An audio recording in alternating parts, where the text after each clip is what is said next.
All right, what is going on, everybody? Welcome back to another day of SaberSim's DFS office hours. It is Monday, January 30th of 2023 here. Missing you guys, missing the show after the weekend. So happy to be back, happy to be talking some DFS.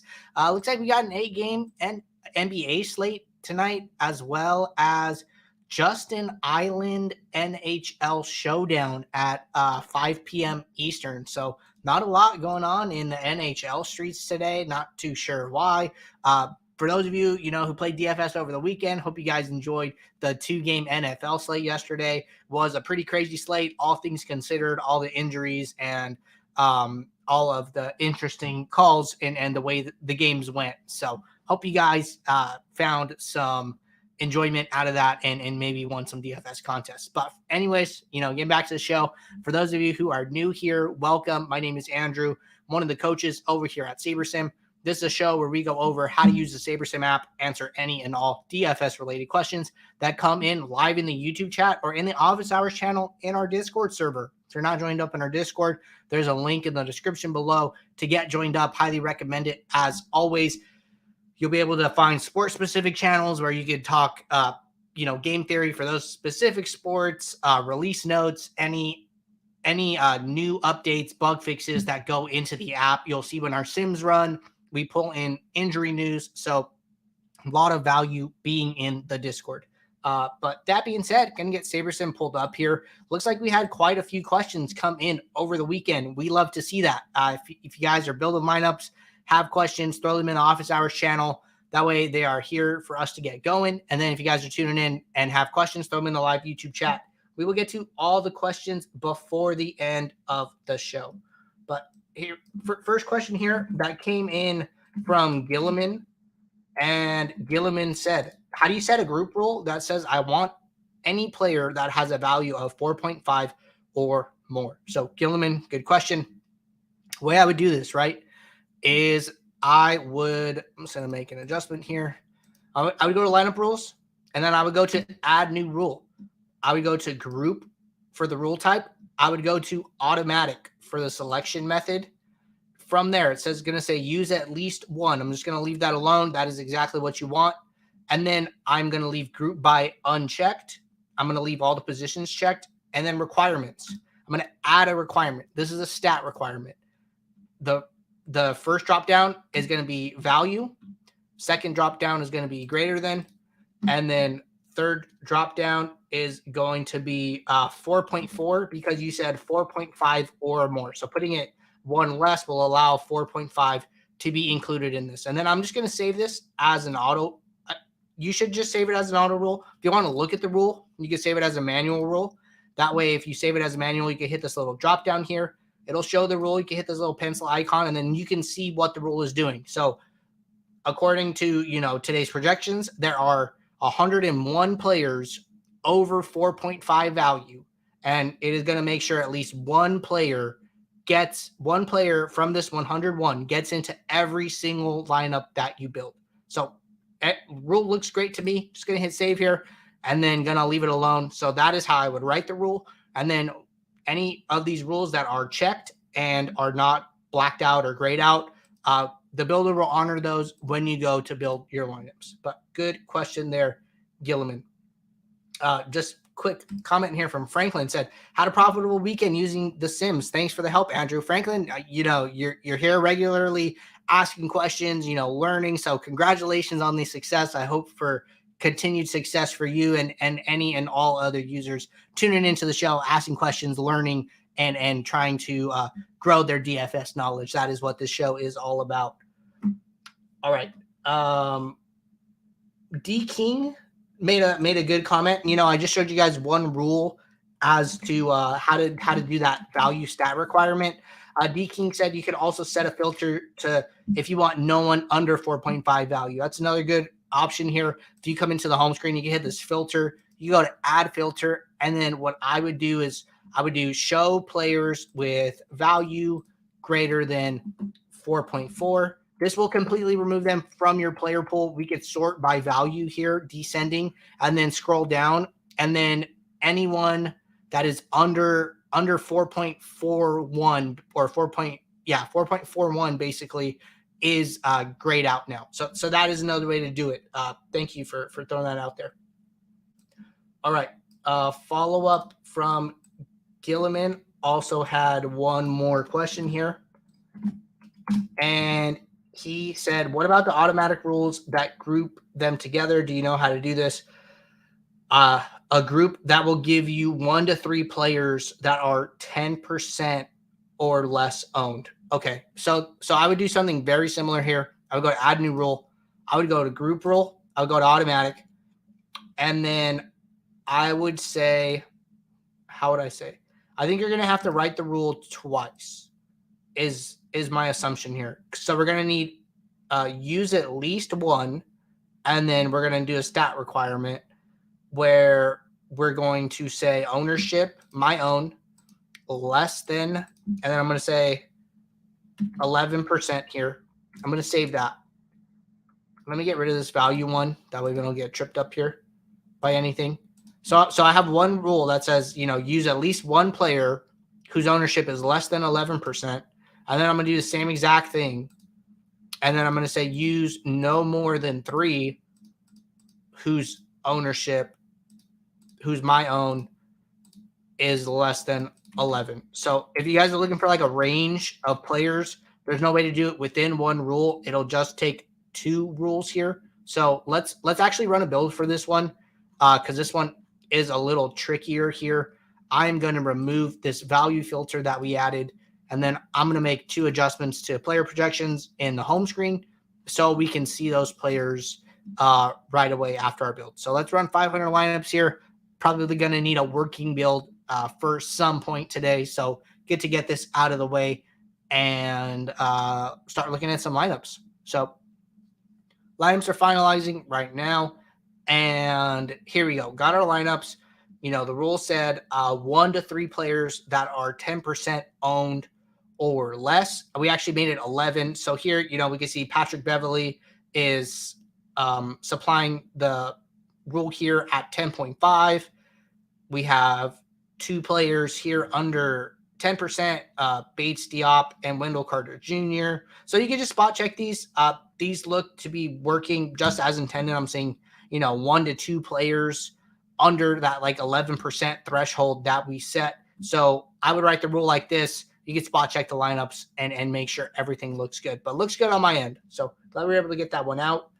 Studewood asked a question about subscriptions. If you guys ever have a subscription question or account question or something along those lines, do us a favor, shoot an email to support@sabersim.com, and our support team, you'll get in contact with our support team who will be able to help you figure all of those things out. Another way to get a hold of our support team is to use the report a problem. I realize it's not an actual problem, but this is just one mechanism of getting a hold of our support team. So those are the 2 ways that I would go about handling any type of account type questions. All right, moved on here. Got a question from Edub. Edub said, hey, Andrew, I know this has probably been discussed before, but can you tell me, speaking for NBA only, if using projected score is a viable method of sorting your lineups versus using SaberScore? Edub, I think this is a good question. Definitely worth talking about. To answer your question, I would say yes. NBA is probably, I would say probably NBA in golf probably are like 2 of like the most projectable sports. NBA probably being the most projectable. So I think that in basketball specifically, salary is very correlated to projected points, and projected points are usually fairly accurate in NBA. So frankly, I don't think there's anything wrong at all with using projected score. I think SaberScore, my opinion is SaberScore is good for, balancing these correlation and ownership dynamics along with upside, right? I think that's all great. Unfortunately, in NBA, correlation is less of a factor. Ownership tends to be warranted more often. So those are reasons like for using projected score, but we're still taking these things into account, right? We can see the sliders at 3-3-7 settings here. So 3 correlation, 3 ownership fade for this 8-game slate tonight. So the builder and the back testing that we've done still lead us to believe that understanding and having these factors as part of your lineup considerations is important. But these sliders are not super high in like the 5s and 6s range, right? Something like you would see with like MLB. Like if you came to me and said, should I use projected score for MLB? I would probably say no, because correlation is so important. Teams are so variant and the range of outcomes are so wide that I think Saber Score is actually much better for a high correlation sport like MLB. But I think that using projected score is okay for NBA. Not something that I use or would use. I tend to use more of Saber Score or a percentile and not projected score, but it is okay to use it. All right, moving on here. Question from Meow. And Meow said, Andrew, not sure if this would be a good one for office hours, but I was curious if it might be possible to start having a feature of upcoming features during office hours once a month or so. I see a lot in the wish list, but they aren't always addressed directly, and some things just show up in app at a point. So we're just curious if we could get some clarity on what's coming down the pipeline in the future. Meow, this is a good question. Frankly, this is probably one I will take back to the team and just let them know about. I think that, a lot of these like things that we're building and talking about, we like to keep pretty like close to the vest and kind of quiet until it's like much closer to releasing. I think a lot of the times, sometimes priorities change. Sometimes things are harder and take longer than we thought. So we got to kind of rework the plan. So I think the problem is we don't want to kind of promise anything and then there's like a technical challenge and then we end up not delivering on that in the time frame, and people get upset about that. Probably a little easier to keep that kind of close to the vest. But I'll bring it up to the team. I'll let people know that this has been asked, and then we can see what we could do about possibly, finding some way to communicate things that are coming. But good question, Meow, and I will take that back to the team. Question. So just making a quick note here, and gonna keep rolling. All right. Question from Gilliman. Looks like Gilliman asked the same question from the other day. Gilliman, I did get to the question about 2 players under 10% owned. It would just be reworking the 2 rules that we set here in the lineup rules, where we created our range of 1 to 3 players. So I would check that out. Looks like somebody in Discord answered that for Gilliman. Thank you for jumping in there. Gilliman also said, hey, Andrew, I'm wondering if I did something wrong. I followed your advice and I'm only getting 52 players. So not sure, Gilliman, which version you're using, the filter version or the lineup rule. Maybe you did the lineup rule and you said that you only got 52 players as opposed to the 101 that I had. So it was just it was a group automatic rule. And then it says use at least 1. And then it was value greater than 4.4 there. And then I saved that. And then I saved it as a manual rule. Just walk it through this one more time. Save as a manual rule. Click the drop down. You can open this up. And it looks like there are 99 players now. So as we're speaking here, sims are running, players can move in and out of that range. We can see the sims ran about 7 minutes ago. So that will happen, right? And that is one of the benefits of saving as a auto rule as opposed to a manual rule. If you save as an auto rule, okay, so right now this is saved as a manual rule. If sims run, it will not update. I will have to come in and click this refresh icon to get it to update. But if you come in and you save it as an auto rule, as sims run, I don't have that little refresh icon anymore because I don't need it. As sims run, the rules and the players in those rules will automatically update. That is why it is called an auto rule versus a manual rule. Requires no manual intervention. So Gilliman, play with that. Let me know if you're still having some issues. You could create a thread and we could talk about it in the office hours channel after the stream as well. All right. Question here from Christian. Christian, jumping over to YouTube chat, everybody. So if anybody has any questions, now is a great time to get them in. Okay. Christian said, on an NBA slate, what is your process in determining if your lineups have low enough ownership to give yourself a chance in a contest? Okay, Christian, I am going to give you an answer, which I don't know, maybe might blow your mind, maybe might make you think I'm crazy. That is not how I grade my lineups, right? I am not thinking about, the ownership of my lineup. You could have, the lowest owned lineup, 8%. You have like an 8% sum owned lineup where every player is 1% owned, or you could have a lineup with like 250% ownership on the other side. If the players in the lineup don't do good, then it doesn't really matter what the ownership is, right? So what I'm getting at here is like I mostly care about upside. I care about lineup upside the most. This is an 8-game classic slate. Frankly, I play like tons of contests a night, like tons, like tens and tens of contests. I'm usually playing like all the stuff under $3, all the satellites. Like my contest list is very, very long.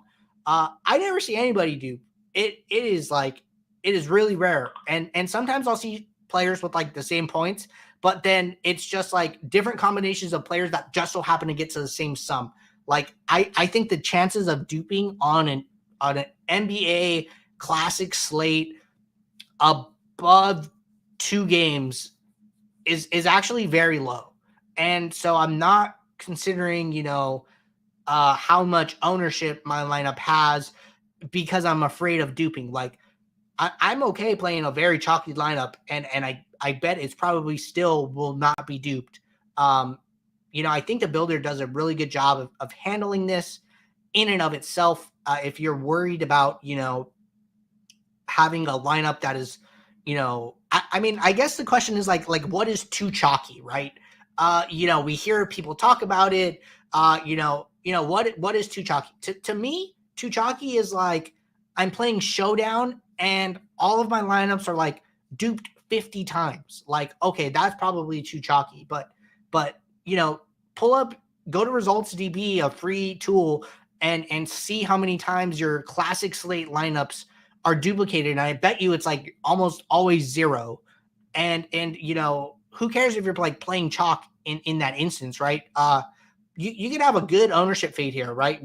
Let's turn these rules off and let's just like run a build and kind of see what this looks like. I feel like I'm going on an ownership rant today, apparently, but there's nothing wrong with playing chalk. And as long as like, you're okay. I think what we need to talk about is we are playing lineups and not players. Okay. That's a very important concept for everybody here to understand. We are playing lineups and not players. So probably an even better example was I was having a conversation with somebody about this for the NFL slate this weekend, right? And somebody was saying, oh, I think I want to play a lot of Brock Purdy to get unique. And it's like, okay, well, regardless what quarterback you play, there are other ways to get unique. So a unique factor is the uniqueness of a lineup is not determined by one player. It is not. This lineup has, 9 players in it, an NFL lineup. It has quarterback, 2 running backs, 3 receivers, a tight end, a flex, and a defense. That has 9 roster positions. And I'm just going to get some lineups going here. Like there are plenty of ways to play. I think Jalen Hurts was the most owned quarterback, or Joe Burrow, to play one of those guys and still get unique, right? So the uniqueness of your lineup is not determined by an individual piece. It is determined by, the entire sum of all the pieces together, right? So I think that is kind of what I am getting at here. A 2-game NFL showdown, like we said, for like the 2-game NBA, that is kind of where I'm starting to think about, some ownership and some things like that. I didn't see too much duplication like at the top of contests, but should you be taking it into account? Yes, on these small slates, but I don't think one piece determines whether or not, a lineup is good or bad. So I think that's kind of what I was getting at there. Remember, guys, lineups, not players. So getting back to this question, what is your process in determining if your lineups have low enough ownership to give yourself a chance in a contest? So, I don't think on like a NBA classic slate, big slate above 2 games, that ownership really should be a huge factor in your determination process. I would only start to consider that in smaller slates. I think even in this, 2-game NFL slate, we didn't see that many dupes up at the top, throughout the day. I never saw more than like, actually I did see one. There was one lineup that was duped like 30 times, and that was pretty high. So it'd be like a lineup like that I would probably be trying to avoid. But there's an interesting concept. Scott talked about it in one of our pro exclusive videos of like, play the best plays, see where that gets you, and then kind of figure it out from there. So that's something I've been kind of trying to worry about. It's like, okay, am I overthinking ownership? Let me like try to think about ownership less and see what happens. And then, if I were to start thinking about ownership less and then start to like be in these 30 lineup trains, like, okay, now I need to start thinking about ownership a little more, right? And kind of start from that point, start from the best plays, and then kind of figure out how much ownership you need to think of based on how much you're being duped and things like that. So I would really encourage you guys to give that thought process a shot and see where it takes you. All right. Scrolling down here. Fahad said, hey, Andrew, on the build lineup screen, is the max exposure total per player or per lineup? Okay, good question. So let's go to the home screen here. I'm going to hover back to NBA really quickly. All right, so build lineup screen. This max exposure here, this is a global max exposure. So what this means is that if I set this to 80, what the builder will do is it will set a max exposure of 80 to every single player in the pool.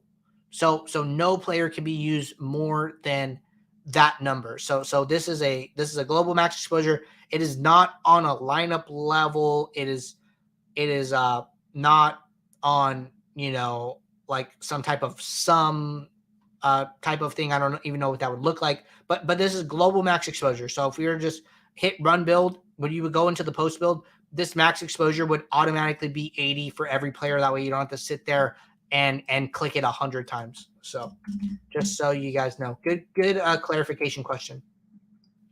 All right. Franklin said, what's up, Andrew? Is there a way using SaberSim to get some of the great value picks in golf? Franklin, yeah, man. I mean, 100%. I think that, we've made a lot of updates to the golf model, and projections aren't out for this week yet, but let's go back to last week here. So I'm going to hover back to, it was on Wednesday. We teed off last Wednesday, and we can see all of the updates. Oh, there was a question last week from Patrick about when you play, you can go into the entries and then you can see how many of your lineups were 6 out of 6, 5 out of 6, 4 out of 6 across the cut line. That was missing. If Patrick asked specifically, Patrick, if you're watching, anybody else who has noticed that feature is back now. So if you are loading up contests for this upcoming week, I'm pretty sure there's cut, and then you go to the entries, you check it out on late Friday after all the golfers have ended, or Saturday morning, you will be able to see that. So that is back. And then, one other thing before we get back to this question, somebody asked about World Baseball Classic support. We will not be supporting the WBC. It is a big project, and we just have some other things that we are working on that take priority over that. So definitely wanted to address those two things here. Getting back to the question, golf, value picks. I think our golf range of outcomes are really, really cool. If you guys haven't come into a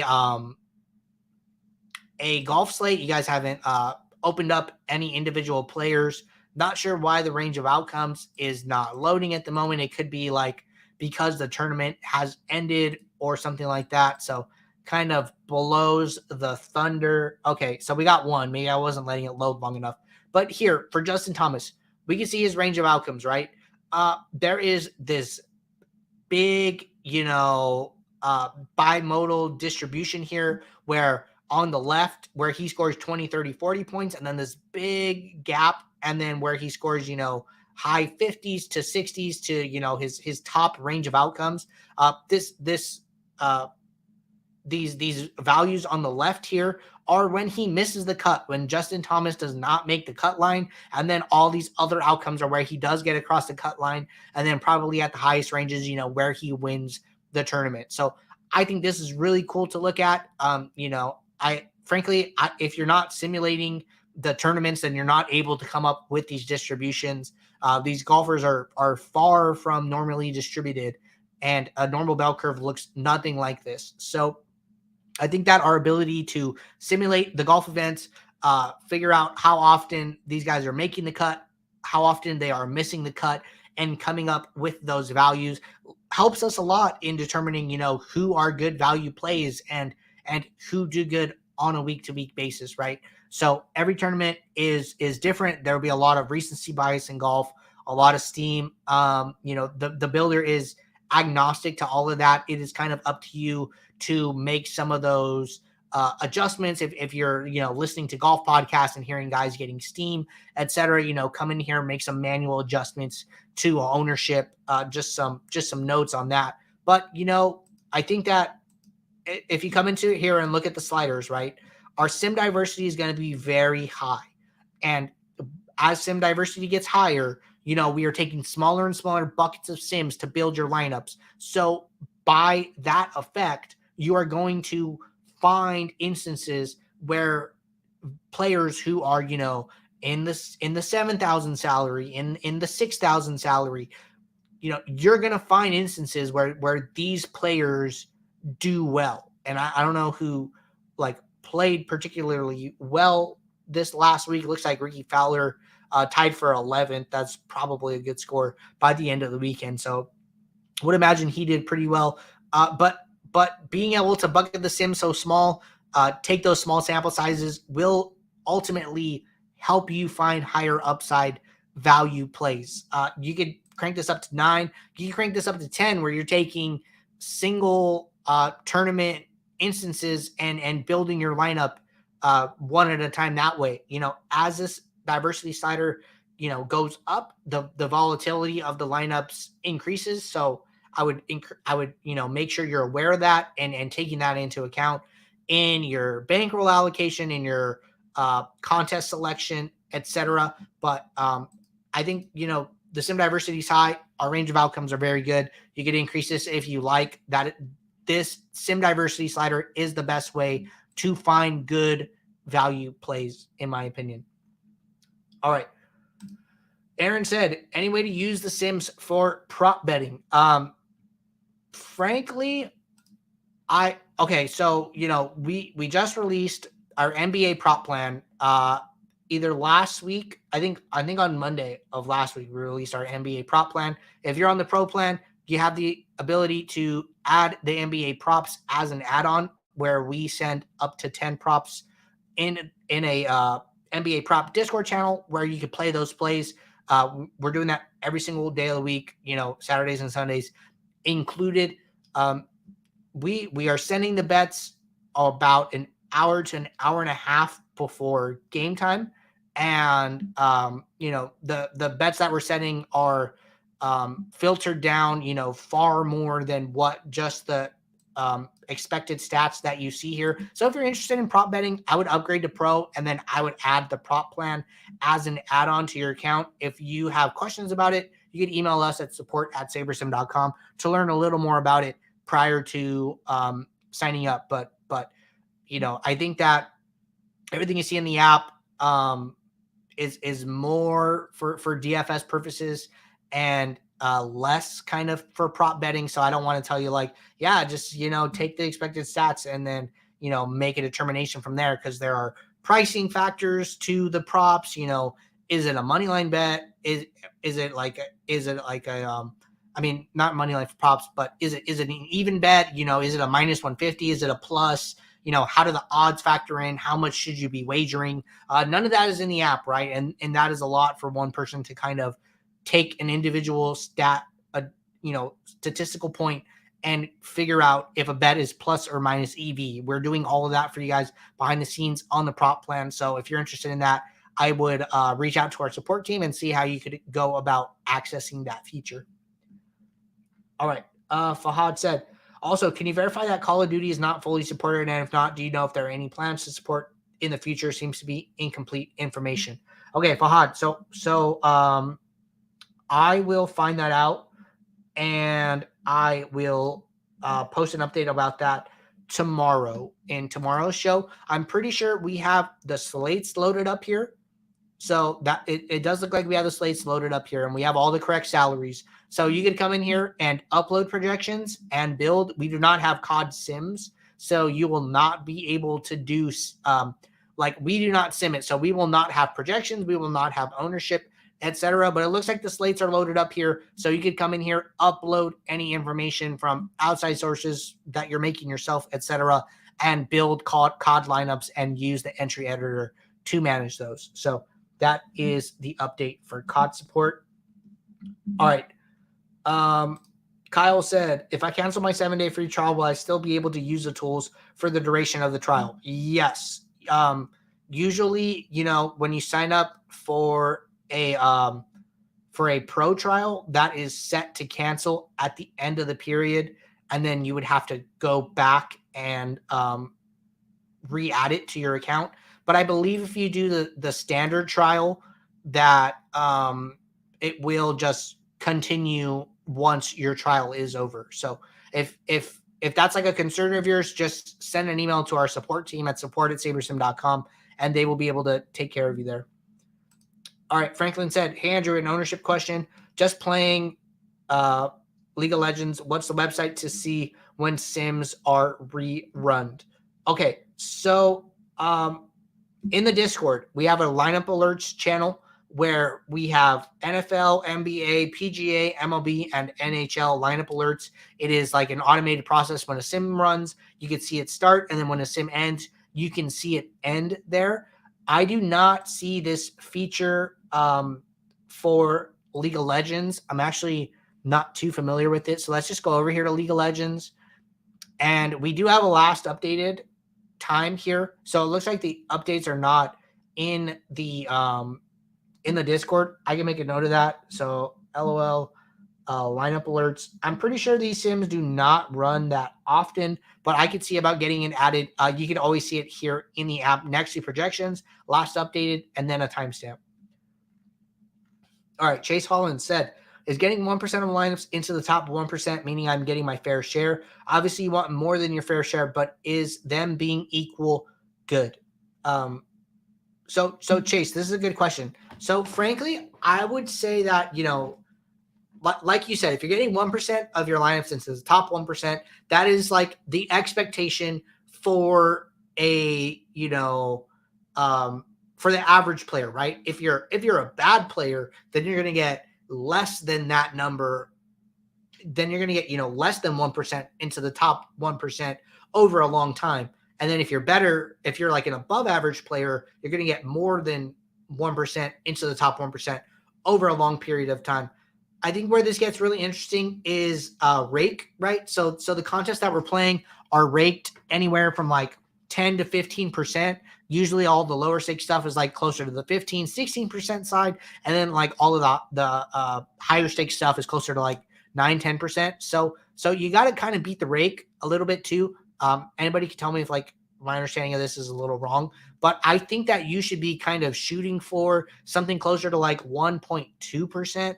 I think that is probably a good expectation. Like if I was getting like 1.2% of my lineups into the top 1%, I would actually feel very comfortable with that and know that like I have like a pretty solid process. And then obviously anything above that is just icing on the cake. But I think that, from 1%, what you can take away from that is like, okay, I am, doing the right things where my lineups are, positive EV enough of the time for me to have a chance to win contests. Now, how do I get to the next level? Now, how do I level up and start to take more than my fair share from these contests, right? And the way I would do that is absorbing content, asking questions here, asking questions in the Discord, in the community, finding ways to level up your process. We have tons of great information, sports-specific content on the YouTube channel. I would go to our YouTube. In the search bar, you could type in NBA, you could type in NFL, just put in a keyword and start absorbing content and listen to content around the industry and see what other people are having to say, and take one thing from this video and take one thing from that video and learn how to grow those things and you apply them the way you feel comfortable that work for your process, right? I think that's the best way. I think that frankly, I don't think that one person is probably going to be able to exactly mimic another person's process if there's some art and not all science in that process, right? You kind of got to make it your own. You're going to like certain things more or less than other players. So absorbing as much content and figuring out what pieces matter to you, what bits of information you enjoyed or found value in is a good practice, in my opinion. Aaron said, okay, I'm looking into it. Great. Awesome. Oh, Frank said that's a laugh out loud.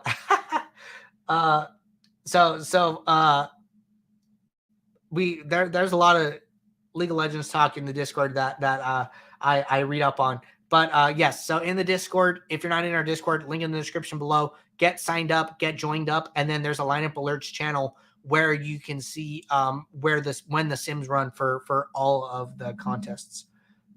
All right. Fahad said, COD, yes, all players are there, but sometimes all the games do not load completely, so I am unable to say set a min of X number to a team or anything to a specific team. I will provide example to report the issue as you normally advise. Friday, 128, there was a 3-game set, and Saturday was a 4-game set. Friday only had 2 games. Saturday only had 3 games available. Okay, Fahad, so that definitely sounds like a data problem of some sort. So I will mention to the team that COD not showing all games. We could check those slates and see if that's still the case. So all games 128 and 129. If you see that, we have support every single day throughout the week, regardless, Friday, Saturday, Sunday, whatever days these slates are. Shoot us a report a problem, and then that will go straight to our support team. And, somebody's always on managing like those inboxes and taking care of customers. So if you just let us know that, we will figure that out and we will get it back up in the slate. So apologies if there was, incomplete slate data. Those are things that we take serious and we'll be happy to resolve. So I'll mention that to the team to see if we can get ahead of that. And then anytime you see that, just use the report a problem link and let us know. All right. Scrolling down here, looks like we are done with YouTube questions, and there's one more question in the Discord. So if anybody has any final questions, now is a great time to get them in. As always, Fahad said, thanks, brother. Happy to help, my man. And that is what I am here for. All right. In the Discord, Bossman Jr. said, hey, Andrew, what would be the best way to use the tools for single entry GPPs in NBA? So let's hop over to NBA and let's talk about NBA, right? So using the tools for NBA, what I would do, I would log on, right? And then I would probably run a test build. From here, set your contest settings appropriately. You're playing a GPP. You're playing a single entry. How many entrants are in the contest? Usually like 1 to 10,000.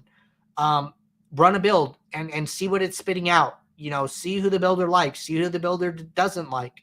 And, we put a lot of work into our projections and our ownerships and our range of outcomes and our correlations. Man, what is wrong with this? It's just a little slow. It could be me. I've been having some internet issues. Getting all these correlation values, figuring out who plays well when another player plays well, upside correlation we talk about.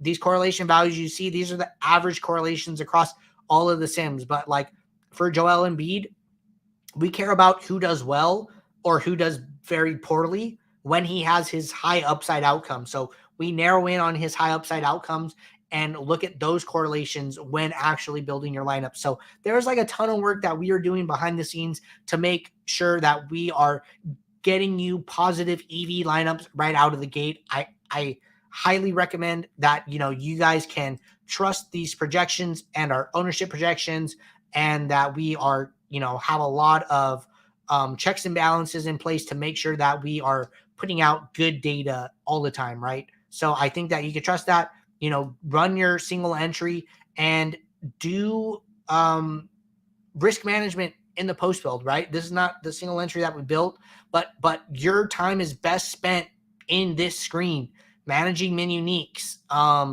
If you're playing like, more than one single entry, looking at the players that you're highly exposed to, looking at, I don't know, what else is important to you, do you want to use Saber Score, right? Saber Score is a great metric. Use Saber Score.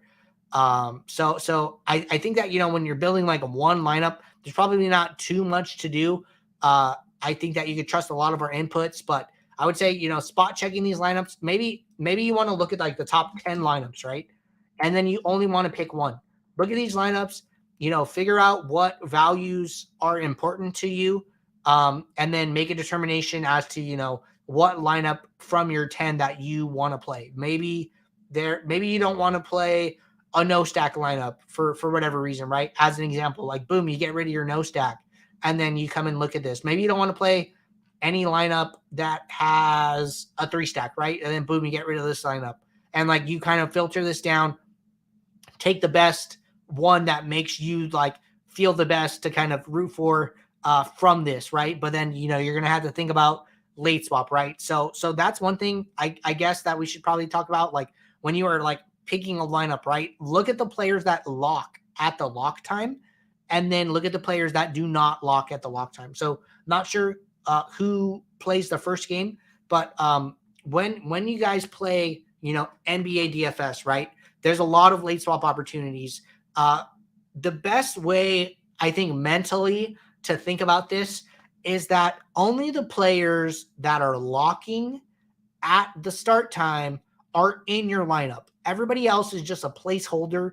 How do I say this? If news breaks, never not late swap, because one time you went back to yesterday's slate and you noticed that you built the winning lineup the first time, and if you would have never late swapped, you would have won. Like that is bad logic. Do not buy into that. It is important to always take advantage of breaking news, of new sims, new projections. Let's say this Luka game is after lock, and then let's say or actually no, let's not use this for example. I want to use somebody that's like not in our lineup. So let's see if we have a lineup without Luka. Luka. So much Luka here. Okay, show me a lineup without Luka, right? I'm going to go to my pool. Okay, boom, this number 17 lineup. No Luka in this, right? Let's say Luka gets rolled out, and this is your one single entry lineup that you're playing tonight. You're like, well, I don't really have any Luka, so I'm good, right? Like, no, you are not good. You should late swap because his usage, his minutes, this fantasy point number, like all of that needs to get dispersed and go to other places, right? So now Dallas is a huge value spot. Like Dorian Finney-Smith, Tim Hardaway Jr., Spencer Dinwiddie, all of these guys become really good plays. So just because the guy that gets ruled out is not in your lineup does not mean you should not late swap.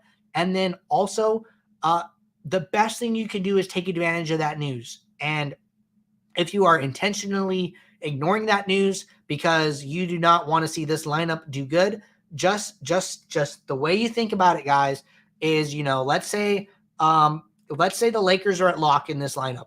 The only players in this lineup are Russell Westbrook and Kyrie Irving. Everybody else is just a placeholder until their game starts. So you are not committed to these players. These players are not in your lineups. that is honestly the best way you guys can think about it. Save yourself some heartache, save yourself some grief. Late swapping is always the optimal decision. So just try and buy into that train of thought, and it'll save you some heartache.